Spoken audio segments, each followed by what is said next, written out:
नमस्कार, स्वागत आहे तुमचं आपल्या कृषी अपडेट यूट्यूब चॅनलवर। राज्यात पुन्हा एकदा अवकाळी पावसाचं संकट निर्माण झालंय। पुढील 2 ते 3 दिवसांमध्ये विदर्भात ढगांचा गडगडाट आणि विजांच्या कडकडाटासह मुसळधार पावसाचा अंदाज हवामान विभागाने वर्तवलाय। तर मराठवाडा आणि मध्य महाराष्ट्रात ढगाळ वातावरण राहील असं भारतीय हवामान खात्याने सांगितलंय। गेल्या काही दिवसांपूर्वी राज्याच्या अनेक भागात अवकाळी पावसाने हजेरी लावली। अवकाळी पावसाचा मोठा फटका शेती पिकांना बसलाय। अशातच पुन्हा एकदा शेतकऱ्यांच्या चिंतेत वाढ झाली आहे।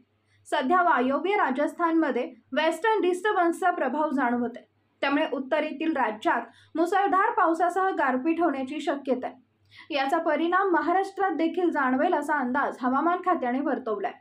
16 मार्चपासून ते 18 मार्चपर्यंत विदर्भातील अमरावती, भंडारा, गोंदिया, नागपूर आणि यवतमाळ जिल्ह्यांना पावसाचा इशारा देण्यात आलाय।